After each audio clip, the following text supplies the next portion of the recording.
streaming live. Just to give you a heads up. Alright, that's cool, man.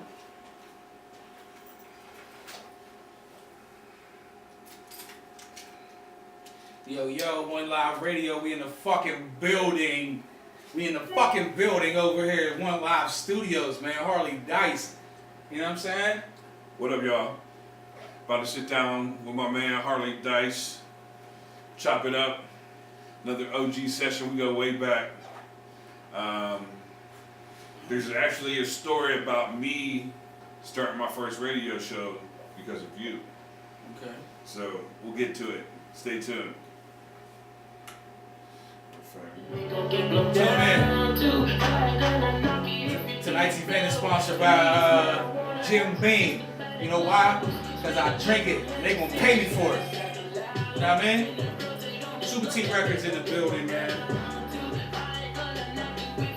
Y'all be on the lookout. We're gonna play some exclusive records tonight. You know what I'm saying? We're gonna talk about the ins and outs of what's going on right now. We're gonna give y'all some history, man. Yeah, no doubt. We definitely.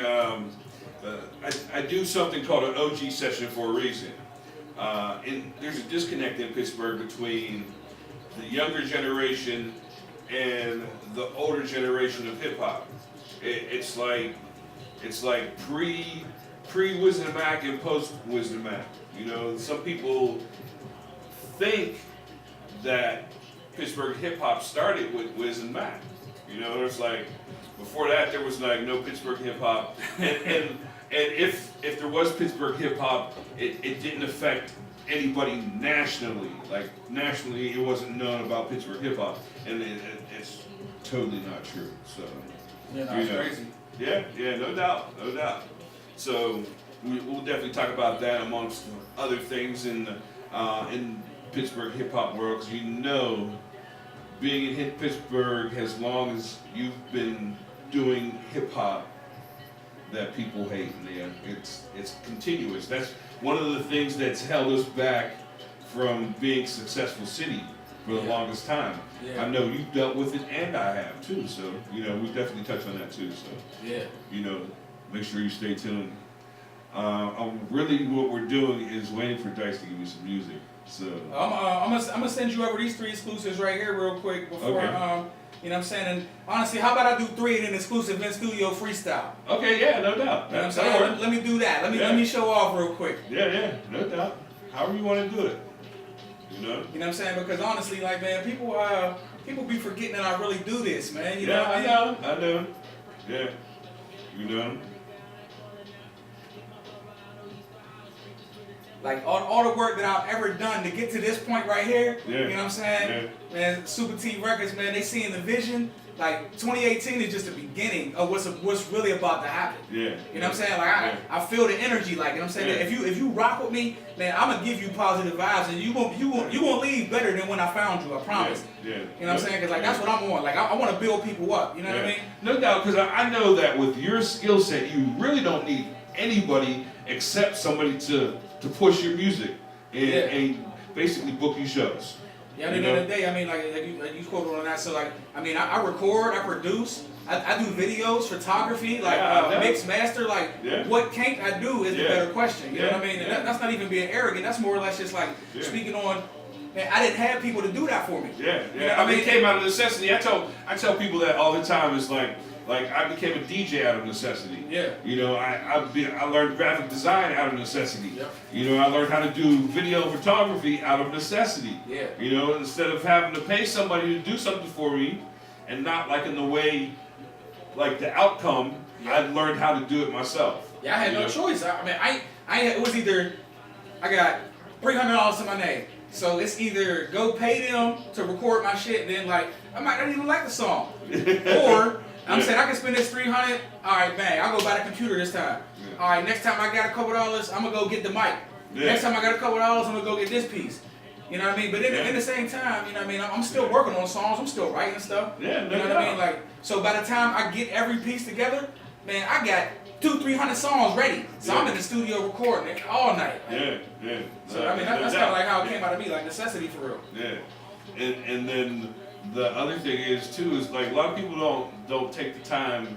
Like if your boys are going to be down with what you do, You know, they gotta get a skill set. You know, pick something. You know, pick something. I do know that, man. I done carried a lot of dead weight my career for real. Yeah, I understand. You know what I'm saying? I understand.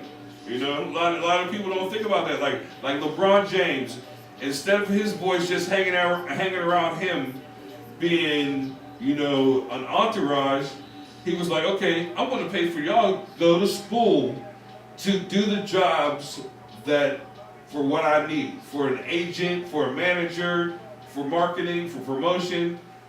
You know, create your own thing around what you do. See, in certain circles like that, though, too, though, like, see, Braun, I don't know his situation with his people, but I mean, I guess it don't affect his point of view because he's still trying to help. But there's people that will take that help and forget that you helped them. Oh yeah, I know. Trust me, You know what I'm saying? They forget. They really forget where they came from. Yeah. You know what I'm saying? I can't say I don't do that sometimes, but it's like a human nature. You know what I'm saying? Like you get so focused on what you're doing. Yeah. You know what I mean? But like it goes back to really not biting the hand that feeds you. Yeah, definitely. You know what I mean? Like and like really just playing your role. Like even the OGs got OGs. Yeah. You know what I mean? Yeah. That's what it comes down to. You really got to pay your respects. Like and that like outside of music.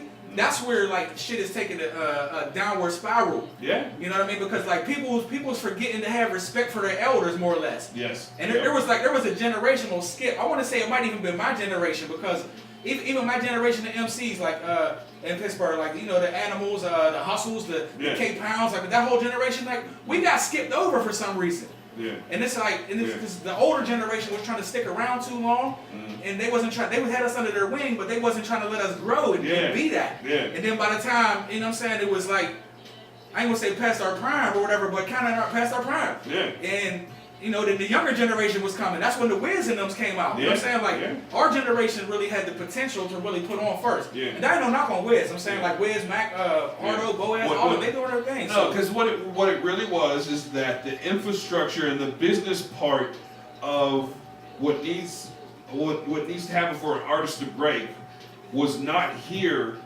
Like there was not here during the peak time. During y'all's peak time. Yeah, I agree with that. There was no business, because I mean, like really, only true labels I really consider in Pittsburgh are, what was on, Benji's, what's Benji's label? Rostrum? Yeah, Rostrum and Raw. Okay. Because I know they pay, like they'll pay for their, Harley. They'll pay for their artists. Like I know that CEO pays for like his artists to travel. Yeah. Like when he had Hami, he was getting her hair, makeup, her clothing. You know, like a real label. Yeah. You know, but because I mean everybody says they got a label, but until you really have the finances to push somebody, because it takes money to push somebody. Yeah. You know. Then I don't consider you a real label. You can be set up as one in every way, but it takes that one last thing, that money, to really push somebody. I need to speak into this. Yeah, I mean you can be in her and shit, but it'll probably be better. I probably want to flick that on too because it was probably turned off. No, it's on. There we It's go. on. Yeah, but no, even on that note, man, like Super T Records is definitely an official label. You know what I'm saying? Like we was making a lot of noise over the summer. Like we opened up for Rick Ross down in Tampa. I mean, 5,000 people in the club. You know what I mean? Oh like, yeah. And like, you know what I mean? We stepped back. You know. Yeah, I mean, I was speaking in the city. Oh yeah, no, but you know what I'm saying? Like Super T, I gotta give Super T their props based on that note, man. You know what I'm saying? And it's more or less. Like, they got a business model, you know what I'm saying? They're following the correct routes of business, you know what I mean? So, you know what I mean? Like, Super T Records is an official label, you know what I'm saying? Like, straight out of Miami, Florida, you know what I'm saying? Up north, boy, but I'm down south slanging, man. I'm counting my blessings where I find them, you know what I'm saying? I'm tell you like this, man, you know what I'm saying? Super T, Terry Elliott, you know what I'm saying? That's my dog right there. That's the big homie, you know what I'm saying? He believes in me, and I believe in him, you know what I'm saying? So, we doing this. Yeah, no doubt. So tell me, what was 2017 like for you? 2017 was the beginning for it. 2017 really started in 2016 for me. Okay. Because November 7th, I decided to pick up and leave Pittsburgh. I drove 24 hours to get to Miami. Mm-hmm. We moved down there. We just went out on a leap of faith. You know what I'm saying? Like, and that's when it really started, man. So 2017, like, really started in 2016. So I just recently had my 1-year anniversary pass on that, and I mean, it was just amazing, man. You know what I'm saying? I met up with Super T. You know what I mean? We clicked up, we vibed. Yeah. You know what I mean? We rocked out, seeing how we could work together. Yeah. We came up with a plan.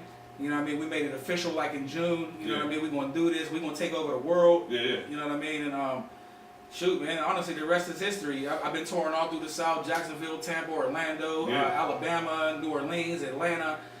You know what I mean? Like, because I mean, honestly, that's what, like I said, you have everything. You're self-contained. Yeah. Like everything to make the music and make the media to market the music, you can do yourself. Yeah.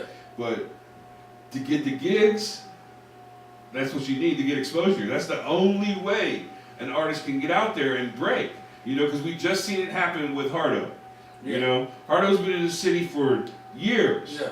But he got a good song. He got to perform that song from LA to the East Coast. Yeah. You know, because they started in LA, went to all the radio stations in LA, went to Arizona, went to New Mexico, Texas, you know, all the way down to, they went to Louisiana, and then they went to Atlanta, and they ended in New York, you know? Yeah, no, they doing their thing, man. You know what I'm saying? Lonnie, him and out there, Stevie B doing the production, man. You know what I mean? So, you know, these are the Pittsburgh staples right here, man. And at the end of the day, it just comes down to your grind. Yeah, no doubt. It's definitely not easy. It's not. Everybody's not made for it. You know, everybody wants it, but like if you gave everybody who wants to be a rapper the opportunity to do what needs to be done, not all of them are going to do it.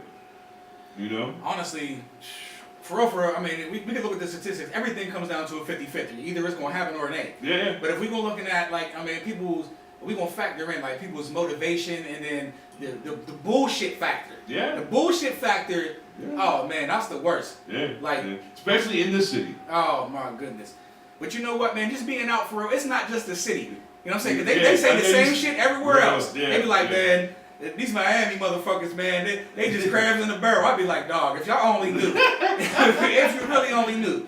Like, you come back to Pittsburgh with me, like, you know what I'm saying? Like, it's just easy. Like, it's a whole different ball game. Like, you know what I mean? It's not just soaking up some game, man, and bringing it back. It's a whole different ball game. Yeah, no doubt. So, let's go back to the beginning. So how did you get started in the music industry, in hip hop? Man, honestly, it goes back to my Uncle Joe, man, R.I.P. You know what I'm saying? Shoot, I remember, like, back in the day, he was like, he'd be having the cardboards, I'm saying, he'd be doing the graffiti, breakdancing, the whole nine. Okay. You know what I mean? And more or less, like, that was like my idol at the time. You know what I mean? So I always come with him, like, oh, that's Uncle Joe, man. Yeah. You know what I mean? So, and my first record, for real, like, my first record that made me, like, really fall in love with hip hop was the TR-808 is coming. Like, because he had the system in his car, so and he used to hype me up on it. You know what I'm saying? Yeah. So, like, that's the real facts right there when it comes down to it. And then, you know what I mean? Shit, man. Yeah, just a long story short, man. Uncle Joe. You know what I'm saying? Yeah. For real, that really got me into it.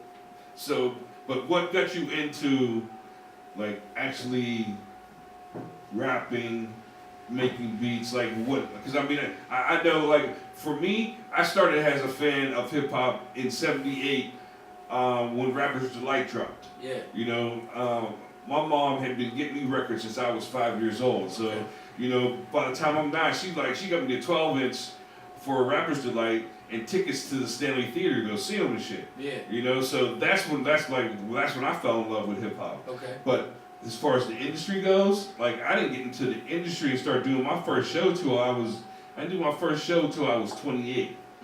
You know? So, like, when did you actually, like, what was your first step in the music industry? Like, was it rapping first, or then making beats, or making beats then rapping, or? Yeah, I'm gonna tell you, like, I started rapping for real, but for real, I can't even really recall how I started rapping. Yeah. I mean, at the end of the day, what I used to do though, I used to record all the songs off Whammo on a tape, and I would like study the lyrics. You know what I mean? Like, I would rewind the tape and write down word for word, like, you know what I'm saying, what they was doing. Like, I would, like, study the lyrics, like, as a youngin'. And what's surprising is because, like, English, I hated English class. So, you know what I'm saying? So, at the end of the day, I'm like, this is the most motherfucking important class I'd have needed at this point in time. You know what I mean? But I used to really, like, just sit down and rewind the tape. Like, I'll pause it. Oh, I gotta get the words right. I got the lyrics right. And then, so, I'll sing along with them. You know what I mean? And I was doing this on the, one of them, I used to call it the Grandmaster Flash boom box, because it was like one of them big joints. It had the one you could slide the tape in sideways, and then, like, you know what I mean? Then I had the little speakers. So,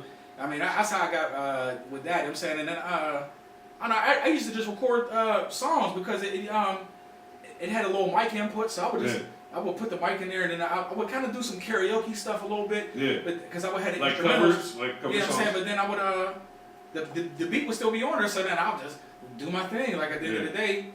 You know what I mean? So that's how I like started rapping. Okay. Then how about getting into the industry though? Like as far as like making beats or like actually like performing. Like you remember your first performance? Yeah, my first performance was the big homie Jackal. You know what I'm saying? Wicks. You know what I'm saying? He put me onto the show. I performed at the James Street Cafe. Oh, okay. And they just closed again. And that was my first show ever. I was in high school. I was at Oliver. And Oliver High School on the north side, and you know what I mean. I did the show down there. It was thrown by Free Jack, R.I.P. from Payback Records. Okay. You know what I'm saying? Legends like Tony Pittsburgh, Nux, R.I.P. You know what I'm saying? Bum Beans. You know what I'm saying? Like the whole Payback Records, man. That's the north side staple up north. You man, shout out to everybody up there. Like I said, man, R.I.P. Free Jack. But that was his party. We had who was it? Was it it was Play a Life maybe that was down there.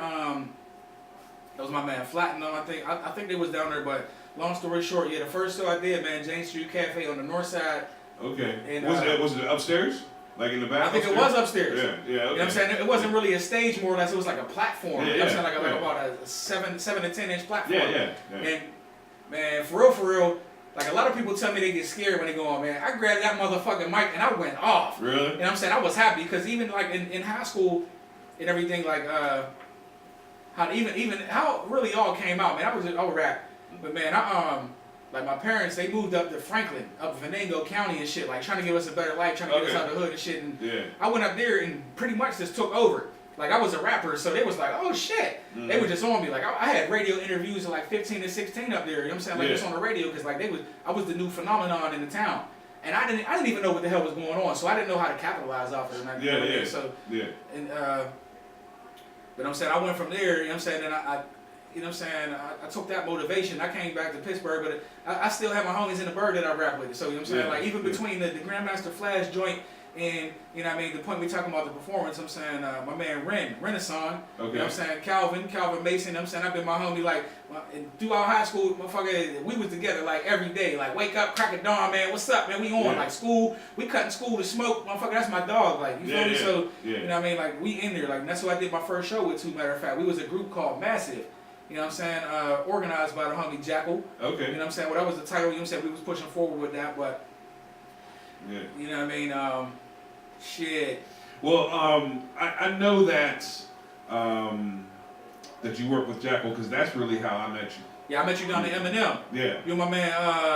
Your man that just died for real, Sean. Yeah, Sean. Yeah. R.I.P. to him too, man. That was my man for real. Yeah, R.I.P. Sean Daniels. Yeah. He was actually like that's my DJ mentor. Like, that was my man for real. I swear that was my man. That was my dog for real. And he was like their group, Two Brothers Deep, was my first introduction to Pittsburgh hip hop. Okay. You know, because I had never known, you know, that people were in Pittsburgh rapping. You know, because I'm from out here, and wasn't nobody really rapping out here. Like a couple of my boys was trying to do it, but they're a little bit older than us. But I mean, it was nothing that really generally sparked off or did anything.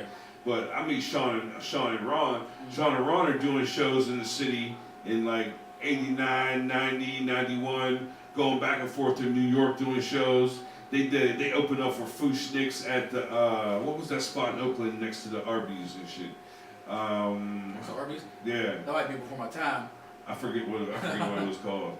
But yeah, like Panama Jack. It was Panama Jack's at one time, but it probably wasn't that one you talking about. Because as a matter of fact, it was the name of a pizza spot. I forget what it was called. But anyways, like they opened up for Fushniks there, and matter of fact, their manager was what's not B Porter. Matter of fact, the dude who plays for the Giants now, he used to play for the Jets. He's a wide receiver. Marshall? Yeah, B. Marshall. B. Marshall's dad was their manager. Alright. You know? And B. Marshall the promoter or B. Marshall the football player? B. Marshall the football player. Alright. Yeah. So he would take them back and forth to New York to do shows. Like they did shows at Webster's Hall and shit like that. Little did they know though, they were being the girls and my brothers couldn't hang around. Looking back, maybe I was arrogant. Couldn't fill the blank that my parents left. But instead I was a selfish asshole. Greedy of myself, now I'm older. Coulda, woulda, shoulda, shoulda, oh well. And that's time that we can't get back. When they was in foster care, I was pursuing this rap. When mom was depressed about that, I was the only kid she saw on the daily. Facts. I know y'all mad about that, but it was out of my hands. Now that we rolling, now that we banned. Here's a song so you understand. More appreciate it. That's that right there, good night. let's go. Break the fucking records, you feel me? Yeah, no doubt. Tired of these fucking whack ass DJs in the city. Tired of these whack ass DJs wherever the fuck I go, man. DJ Goodnight is one of the fucking people I fuck with, you feel me? He's always gonna break the fucking records, you know what I'm saying? This shit got real. When I send him a fully 305 record, he's gonna break it. When I send him a Juice Younger record, he's gonna break it. Cause I'm mama's favorite son. I can send him a motherfucking... Man, shout out to my Jay, my dog Jay down in Jacksonville, which is motherfucking good night, man, for real. Yeah, DJ Roho. You gotta send it to him too. DJ Roho. Matter of fact, I'll send it to him